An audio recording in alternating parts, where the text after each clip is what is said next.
century, the story of Lord Lucan has cast a shadow over British crime history. It is not simply another unsolved murder or a disappearance without closure. It is a story wrapped in wealth, privilege, scandal, and mystery. In 1974, the nation was shocked when a nanny named Sandra Rivett was brutally bludgeoned to death inside the Belgravia home of the Lucan family. Within minutes of her murder, Lady Veronica Lucan, the wife of the 7th Earl, was also attacked but miraculously survived. She stumbled, battered and bleeding, into a nearby pub, gasping out words that would ignite one of the greatest manhunts in British history. Her husband, Lord Lucan, had done it. From that moment on, the aristocrat vanished. His car was found abandoned near the coast, its seats stained with blood, the suspected murder weapon lying inside. But he himself had disappeared as if swallowed by the night. Did he drown in the Channel? Did he escape abroad, aided by wealthy friends determined to shield him from justice? Or did he reinvent himself under a new identity, living for decades in exile while his legend grew? For 50 years, those questions consumed newspapers, detectives, or the public. Sightings were reported in South Africa, Australia, and even South America. Each claim reignited the story, making Lord Lucan into a ghostly figure of fascination. To some, he was a ruthless killer who had murdered an innocent woman. To others, he was a tragic aristocrat, a man undone by debts, divorce, and misfortune. But myths have limits. Science does not play by the same rules as rumor. Decades after his disappearance, preserved evidence was re-examined with modern forensic tools. DNA testing, something unavailable in the 1970s, was applied to the car, the weapon, and traces left at the crime scene. The results were damning. They confirmed beyond all reasonable doubt that Lord Lucan was the attacker. And the truth is not romantic or glamorous. It is brutal, ugly, and destructive. The revelation of DNA evidence does not just end speculation. It rewrites the legacy of Lord Lucan entirely. It confirms the darkest suspicions that he was guilty, that his disappearance was not a story of exile and mystery, but the final desperate act of a murderer running from justice. The background of Lord Lucan. Richard John Bingham, better known as Lord Lucan, was born into a life that most could only imagine. Born in 1934, he was the heir to the 7th Earl of Lucan, a title steeped in history and aristocratic prestige. His early life was one of privilege, Eton education, military service with the Coldstream Guards, and the kind of connections that placed him firmly within Britain's upper class. He was tall, strikingly handsome, with the kind of demeanor that made him a fixture in London's high society during the swinging 1960s. But privilege often hides cracks beneath the surface. Lucan's charm masked a darker side, an obsession with gambling and an inflated belief in his ability to control outcomes. He became a fixture at casinos, particularly the Clermont Club, where Britain's elite gathered to gamble into the early hours. For Lucan, gambling was not only a pastime but an identity. He styled himself after James Bond, suave and calculating, but unlike the fictional spy, Lucan was not always a winner. Losses mounted, debts accumulated, and financial strain began to erode the foundation of his seemingly perfect life. His marriage to Veronica Duncan in 1963 appeared ideal at first. The couple had 3 children and lived in Belgravia, one of the wealthiest areas of London. Yet money troubles, Lucan's growing obsession with gambling, and his controlling nature strained the marriage. Veronica later described his temper, his moods, and his attempts to dominate her life. By the early 1970s, the marriage collapsed, leaving them locked in a bitter custody battle. Lucan was determined to gain control of his children, but courts favored Veronica, seeing her as the more stable parent. For a man raised to believe in his superiority, losing control of his household was unbearable. Friends reported that he grew darker, angrier, obsessed with regaining custody and removing what he saw as the obstacle, his wife. He even confided in acquaintances about violent fantasies. By 1974, Lord Lucan was no longer just a gambler in debt or a troubled husband. He was a man spiraling downward, cornered by circumstance, desperate and ready to lash out.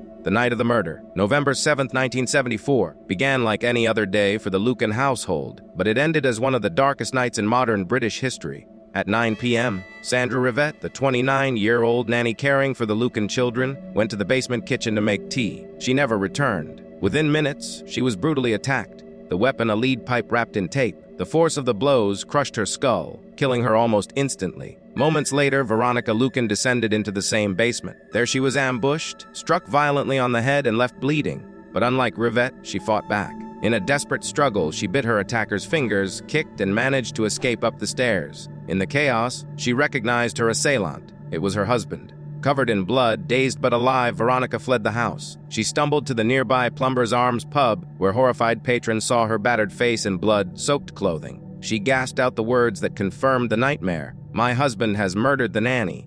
When police entered the Belgravia home, they were met with a grisly scene. Blood was splattered across the basement walls. Sandra Rivett's body had been stuffed into a mail sack. The murder weapon lay discarded. Upstairs, traces of a struggle confirmed Veronica's account. To detectives, the evidence pointed clearly at one man, Lord Lucan. But by the time they arrived, he was gone. Lucan's disappearance was swift and calculated. He had driven away in his Ford Corsair, carrying with him the tools of the crime. Within hours, his car would be found abandoned at New Haven, near the Channel coast. Inside were bloodstains belonging to both Sandra and Veronica, along with the lead pipe and other incriminating items. Yet the man himself was nowhere. The discovery confirmed his involvement but raised a new, haunting question: where was Lord Lucan? That night, London society buzzed with rumor. The aristocrat had crossed a line from scandal to savagery. For detectives, it was no longer just a case of murder. It was the beginning of one of the greatest mysteries in British criminal history: the disappearance and theories. Lord Lucan's disappearance transformed the case from a brutal domestic murder into an international mystery.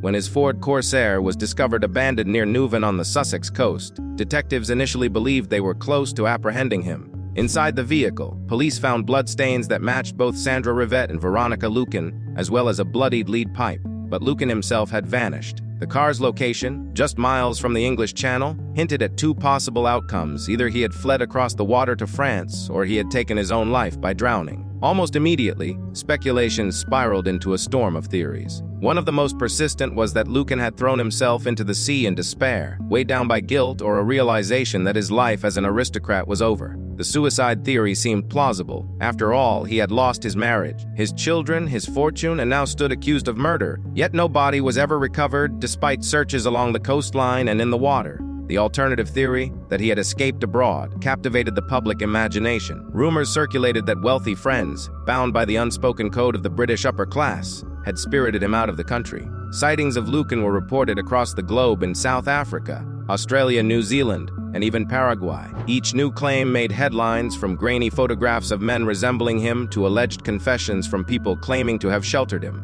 Journalists chased leads for decades, only to have each one collapse under scrutiny. His associates fueled the mystery further. Some of Lucan's closest friends remained conspicuously silent or evasive when questioned. Others gave cryptic remarks suggesting that Lucan had indeed been helped. In high society, whispers persisted that he had been smuggled to Africa, where expatriate communities might protect a disgraced nobleman. The absence of closure allowed the legend to grow. Lucan became a ghost figure, part criminal, part tragic anti-hero. Theories ranged from the realistic to the absurd. Some claimed he had undergone plastic surgery to conceal his identity. Others suggested he had lived quietly in monasteries or remote villages. His case became tabloid gold, with each decade producing a new wave of supposed evidence. Yet underneath the romance of the theories lay a grim reality: a young nanny had been murdered, and justice was denied. For Sandra Rivett's family, every new claim of Lucan's survival was a painful reminder that the man responsible had evaded accountability.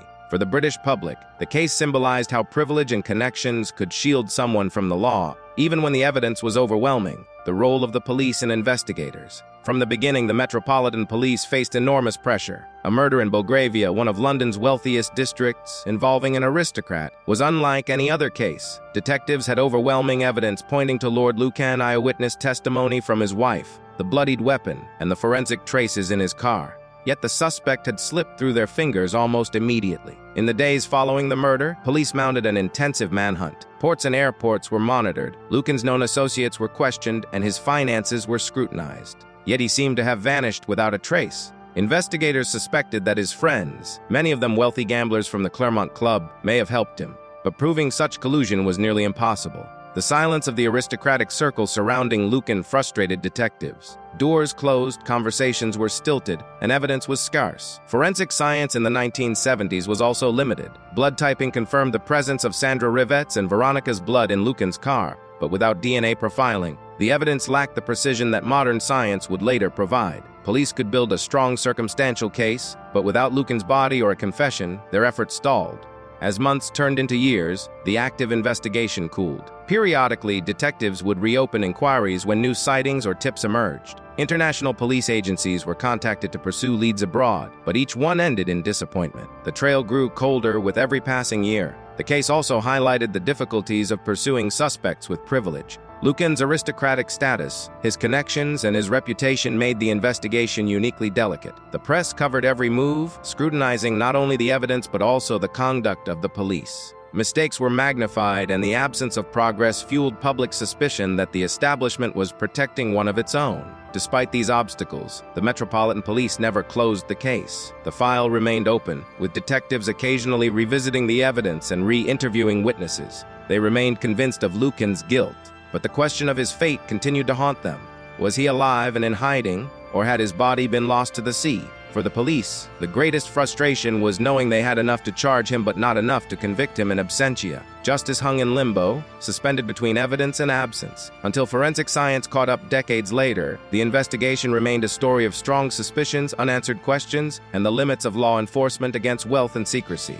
DNA evidence and modern forensics. The turning point in the Lord Lucan case came not from new sightings or fresh witness testimony, but from science. In the 1970s, forensic tools were rudimentary. Investigators could identify blood groups and analyze fingerprints, but DNA profiling was not yet a possibility. Samples that today could reveal identity beyond doubt were, at the time, far less useful.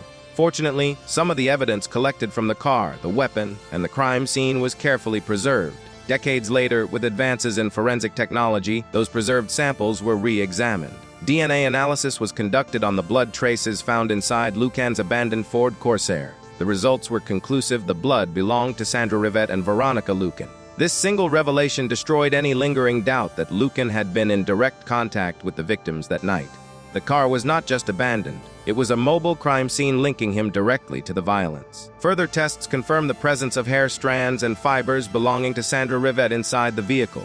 The murder weapon, the lead pipe, carried microscopic biological traces that matched the victims. Every piece of forensic evidence pointed directly to Lucan's involvement. For many, these findings were the final nail in the coffin of speculation. For decades, some had argued that Lucan might have been wrongly accused, that Veronica's traumatic injuries might have caused confusion, or that an intruder could have been responsible. But DNA evidence is not swayed by emotion or memory. It told a clear and damning story. Lord Lucan was the attacker. The re-examination of evidence also underscored how far forensic science had come. What was once a case reliant on testimony and circumstantial clues was now grounded in scientific certainty. Modern DNA testing closed the gaps that privilege, rumor, and speculation had left open. This shift was more than technical, it was symbolic. For years, Lucan's myth had thrived in ambiguity. He was the aristocrat who might have been innocent, the man who could have been a tragic victim of misidentification. But DNA stripped away that ambiguity. The glamorous mystery crumbled, replaced by the grim truth of guilt. For the Rivett family, this confirmation brought long overdue vindication. For law enforcement, it was a chance to state with confidence what they had always believed. For the public, it was a sobering reminder, no matter how powerful or elusive, the truth can eventually be uncovered by science. The impact of the revelation. When the DNA results became public, the impact rippled far beyond the families involved. For nearly half a century, the story of Lord Lucan had lived in the imagination of the British public as a puzzle without an ending. People clung to different theories. Some thought of him as a victim of circumstance, others as a man hounded unfairly by media and police,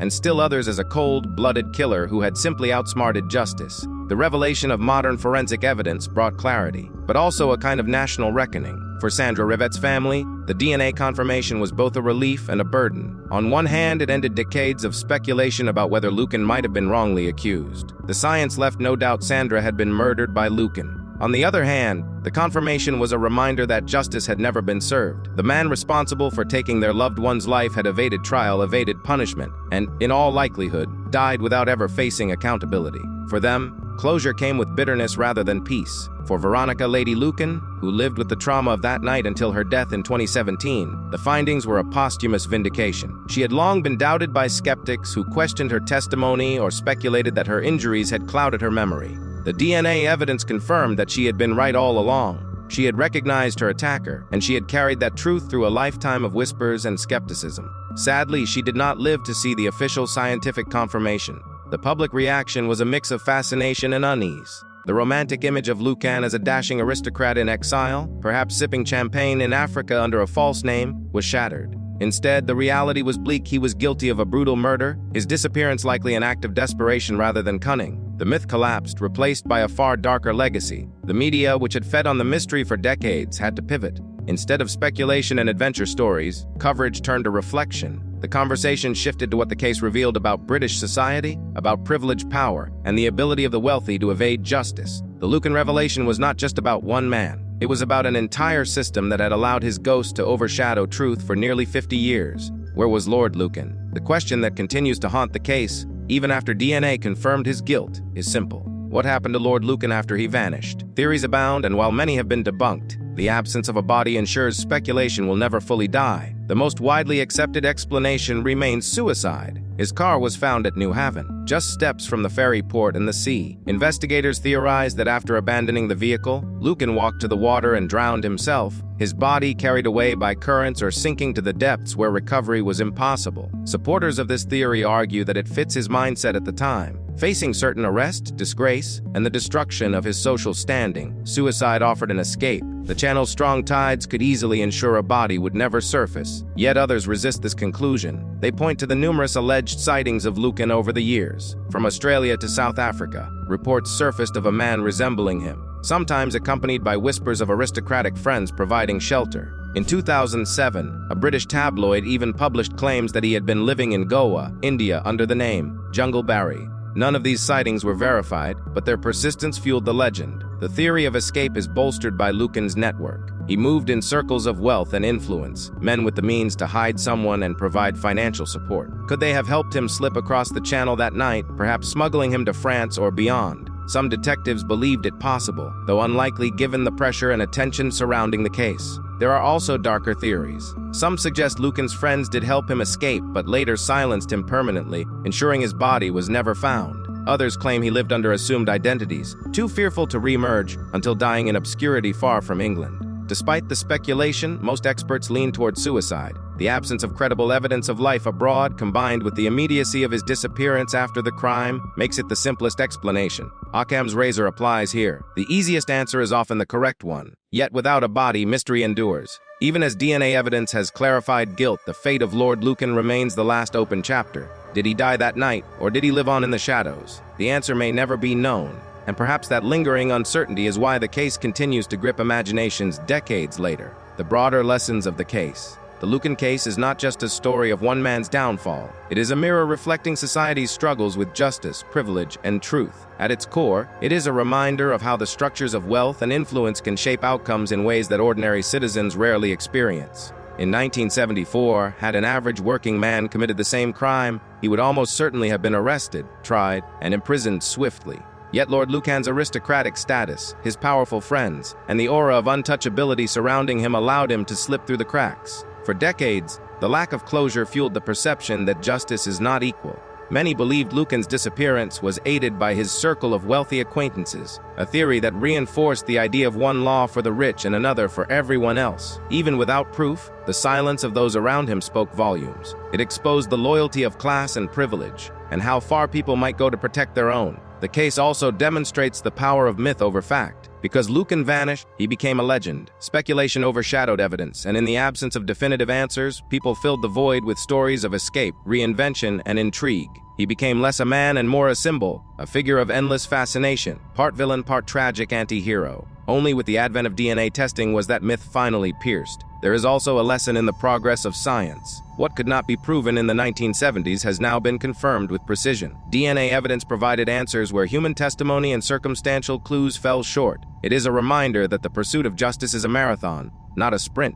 Evidence preserved carefully can one day speak with a voice louder than rumor or speculation.